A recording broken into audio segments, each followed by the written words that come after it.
سلام بچه ها، قسمت 12 فصل اول. بریم که داشته باشیم. یک سری علائمی وجود داره برای آگاه سازی و همچنین علائم لازم برای سبقت. خب به طور کلی بچه های عزیزم، تو جلسه گذشته ما در مورد یک سری علائم صحبت کردیم. الان اینجا اومده باز یه مقدار بحث چیز رو مطرح کرده. بهتون گفتم کتاب خیلی دقیق و خوب نوشته نشده. اینجا اومده گفته که اگر شما بخوای سبقت بگیری، خب باید دقیقاً چه بکنی؟ گرفتی؟ خب بخونیم ببینیم چی میگه. میگه اگر توی روز بخوای این کار رو انجام بدی، بوق کوتاه یه تک بوق میزنی و طرفت رو بهش نشون میدی، میگی من میخوام سبقت بگیرم، فقط یه تک بوق کوچولو میزنی، از کنارش از سمت چپش حرکت میکنی و اینم تاکید میکنم از سمت چپ سبقت میگیرن، نه از سمت راست. همین کار رو که بکنی طرف میفهمه که تو داری از کنارش عبور میکنی، فقط در همین حد که طرف بفهمه تو کنارشی. اوکی، این از این. اگر شب باشه باید چه کار بکنیم؟ چند بار، ببین اینجا رو دقت بکن، چند بار تبدیل و تعویض چراغ رو انجام میدی. نور پایین و بالا رو به همدیگه مداوما تبدیل میکنی چند بار تا به طرف نشون بدی که تو میخوای سبقت بگیری. گرفتی؟ خب این از این. مورد بعدی چیه؟ راهنما زدن. میگه موقعی که سبقت میگیری، از این که حالا چه روز باشه چه شب باشه، برای جلب توجه وسایل نقلیه پشت سر از چراغ راهنمای مناسب استفاده میکنی. چون یه موقع از شما میخوای سبقت بگیری، پشت سریت هم باز از تو میخواد سبقت بگیره. اگر بدون اینکه راهنما بزنی خودتو بندازی وسط لاین چپ، ممکنه که اونم یه مقدار سرعتش رو زیاد کرده باشه، از پشت بزنم به تو. پس بهتره که راهنما رو هم بزنی. خب این از این. حالا بچه ها ببینید، هر زمان که در راه ها خرابی و نقص پیش بینی نشده اتفاق بیفته، راننده موظفه که اون رو از مسیر خارج بکنه، در محل مناسبی که سد راه ایجاد نمیکنه متوقف کنه. بعد میگه اگه وسیله نقلیه قادر به حرکت نباشه، انتقالش به محل مناسب امکان پذیر نباشه. و نکته بعدی گفته نبود نور کافی در راه باشه. باید چیکار بکنی؟ برای آگاه ساختن بقیه باید یک سری علائم استفاده کنی. نمیدونم میدونید یا نه. شما داری حرکت میکنی، یه جایی ماشینت خراب میشه. حالا تو اصلا نمیتونی ماشینت رو بیای، مثلا اگر این جاده باشه بیای برسونیش به کنار جاده. خب نتونستی، اینجا باید از علامت ها استفاده کنی. علامت ها چیه؟ یک مثلث خطری هست که همیشه وجود داره. حالا یک دور تا دورش قرمزه، بعضیا الان جدیدن LED داره، نور داره، بعضیاشون هم نه، شب رنگه. اونایی که شب رنگه خاصیت فلورسانس داره یا فسفورسانس. خب به طور کلی بچهای عزیز، شما اگه ماشینت نتونست جابجا بشه باید از اینا استفاده کنی. حالا شریانی درجه 2، درجه 1، این دوتا با هم فرق داره. تفاوتشون تو چیه؟ تفاوتشون توی بحث سرعت ماشینه. تو شریانی درجه 2 سرعت ماشین چیه؟ کمتره، نهایت تو دنده 3 میتونی بری. توی شریانی درجه 1 که آزادراه و بزرگراه بود، سرعت تو خیلی خوبه دیگه، میتونی بالای 80 90 100 هم حتی بره. حالا نکته، تو فاصله 70 متری باید از این مثلثا بذاری. یا مثلث میذاری، یا مشعل الکتریکی میذاری، یا چراغ نورانی قرمز میذاری. به هر حال باید اینا باشه. نکته، تو شریان درجه 2 باید در 3 نقطه بذاری. یعنی کجا؟ پشتش، جلوش، کنارش. گرفتی؟ یک حالت سگوش ایجاد میکنه. ولی تو درجه 1 ها، شریان درجه 1 اینجوری نیست. شما فقط عقب و کنار اون ماشین بذاری اوکیه. فهمیدی؟ تفاوتشون توی اینجاست. حالا بریم بخونیم ببینیم چی میگه. میگه تو شریانی درجه 2 در وسط راه چراغ الکتریکی مشعل نورانی قرمز در فاصله های 70 متری جلو و عقب و یکی هم در کنار وصل نقلیه میذاریم. گرفتی؟ تمام. بعد میگه شریانی درجه 1 چی؟ قرار دادن علائم در عقب در کنارش کافیه. تمام. نکته بعدی بچه‌ها، میگه هر وقتی که وسیله نقلیه سر پیچ یا تپه از کار بیفته علامت ها رو باید تو فاصله 200 متری بذاری. چرا؟ طبیعیه دیگه. ببین فرض کن این یه تپه است، حالا به صورت چیز میخوام بکشم،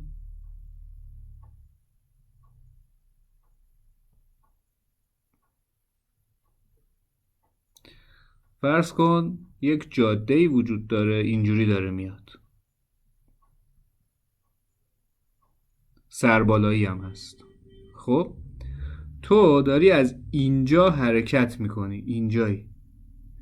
تویی که اینجایی کسی که اینجا هست رو میبینی؟ طبیعتا نه. چرا؟ چون داری تپه رو میبینی، چون داری این یارو تپه رو میبینی. تو تا وقتی نهایتا مثلا به اینجاها برسی شاید یارو رو یک حاله ازش ببینی. وقتی اینجا کامل رسیدی تازه یارو رو داری میبینی.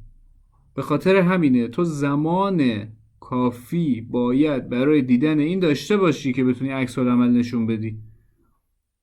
پس میاد چیکار میکنه؟ میگه آقا این فاصله باشه 200 متر که درسته مثلا اینو نمیبینی ولی این یارو مثلثه رو که دیدی. گرفتی؟ ولی اگه 70 متری باشه دیگه این اتفاق نمیفته. پس هر جا که سر پیچ باشه یا تپه باشه، به خاطر اینکه دید تو یه مقدار مختل میشه، عملا تو باید 200 متری بذاری به جای 70 متری. گرفتی؟ این هم از این. حالا قسمت بعدی و همه این نکات که دارم میگم در چه شرایطیه بچه ها؟ شما اگر نتونستی ماشینت رو از این وسط بیاری کنار باید این کارا رو بکنی. اگر تونستی ماشینت رو بیاری کنار، مثلث خطر و غیره و فلان و اینها لازم نیست. فهمیدی؟ گرفتی؟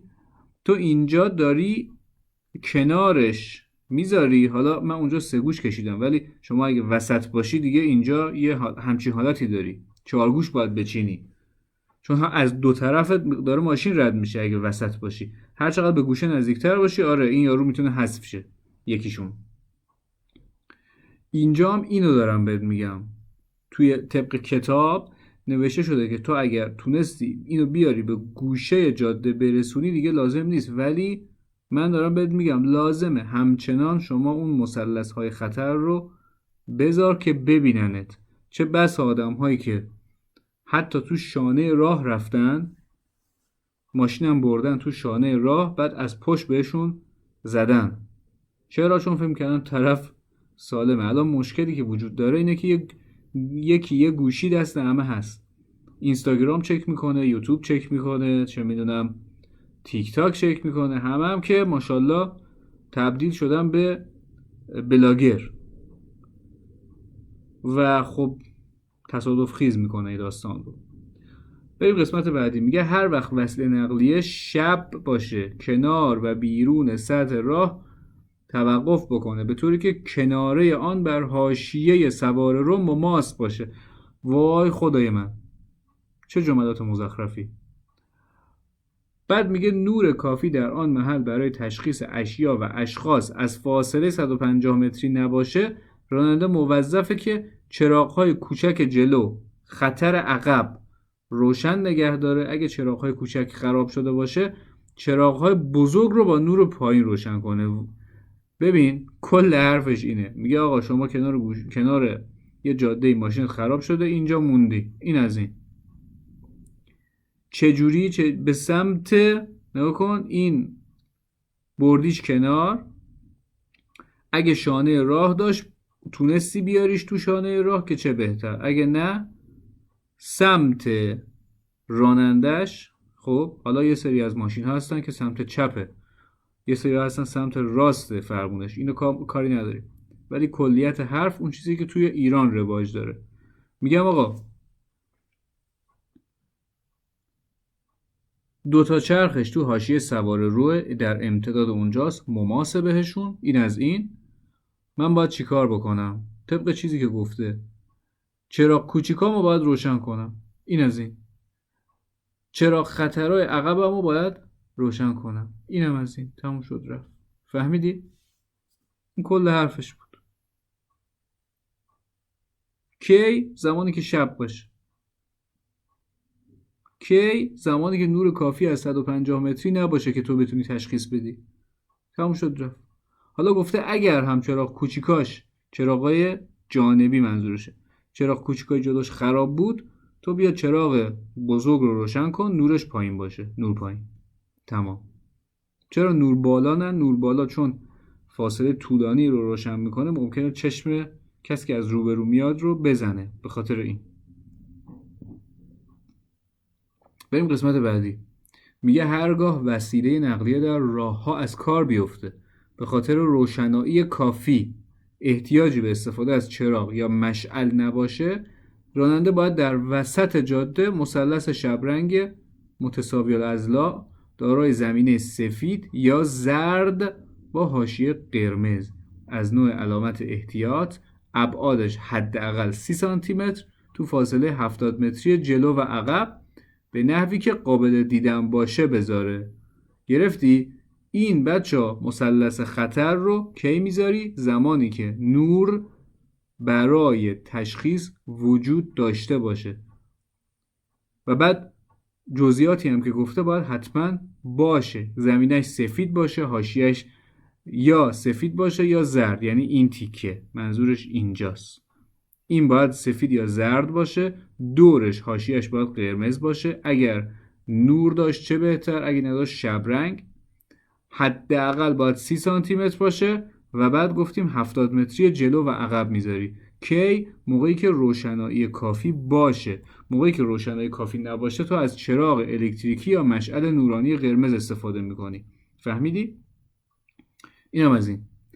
حالا قسمت بعدی میگه هر وقت تو بخوای یدک بکشی یه کسی رو، یه یدک کشی اومده یه ماشینی که خراب شده رو میخواد یدک کشی کنه، حتما باید اون گزینه‌ای که داره یدک کشی میشه یک پرچم سفید داشته باشه. اینجا توضیحش اینه، میگه موقعی که یک وسیله نقلیه توسط یدک کش یدک میشه یک پرچم سفید باید داشته باشه، ابعادش حداقل 50 سانتی متر باید باشه، طوری نصب بشه که راننده های دیگه از فاصله دور از دو طرف جاده اون رو ببینن.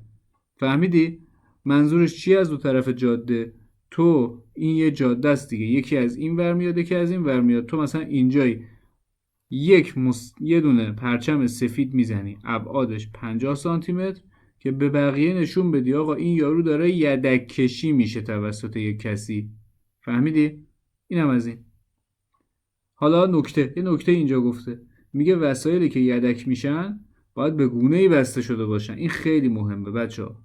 چجوری باید بسته شده باشن؟ این چیزی که اینجا وجود داره، اون سیم بوکسله، گفته خطر باز شدن، گسیختن، شکستن نباشه.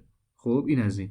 بعد میگه نباید فاصله بین دوتاییشون، یعنی این و این دوتا نباید این فاصله زیاد باشه، نباید فاصله بین دو وسیله نقلیه از هم کم و زیاد بشه، یعنی نه اونقدر نسبت به هم فاصله بگیرن نه اونقدر فاصلهشون کم بشه. باید اندازش یکی باشه، همیشه مثلا باشه 100 سانتی متر مثلا.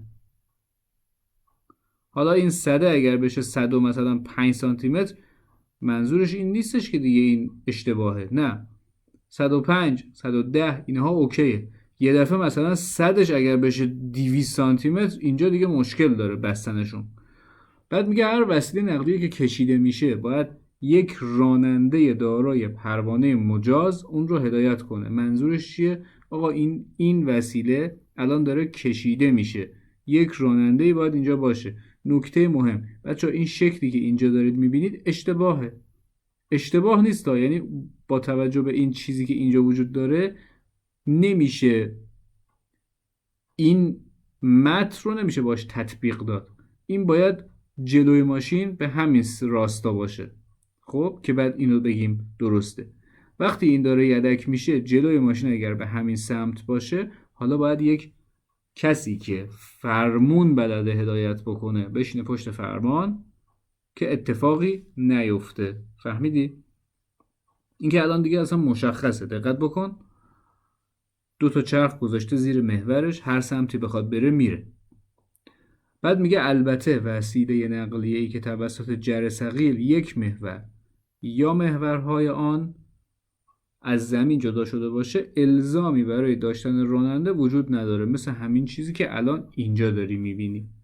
یه موقعی هست این یه جاده است، مثلا شما یک یدک کشی هستی، این یارو رو داری یدک میکشی، جفتتون جلوی ماشین به این سمته. خب اینم مثلا داره یدک میکشه. وقتی یدک کش داره اینو میکشه، شما اینجا باید فرمان بدی. چرا؟ چون این به هر سمتی این یکی بره، اینم باید به همون سمت بره. بعد ممکنه تعادل به هم بخوره، یکی این ور بره یکی این ور بره. به خاطر همین میگم فرمون باید یک نفر باشه فرمون بده تا درست حرکت کنه. ولی یه موقع است نه، این یارو یه چیزی داره کلا انداخته زیر چرخای اینو بلندش کرده، حالا 1 محور 2 محور فرقی نمیکنه، هر دوتایشو ممکنه بلند کرده باشه. وقتی بلندش کنه دیگه نیاز نیستش که کسی اونجا باشه. فهمیدی؟ به همین سادگی.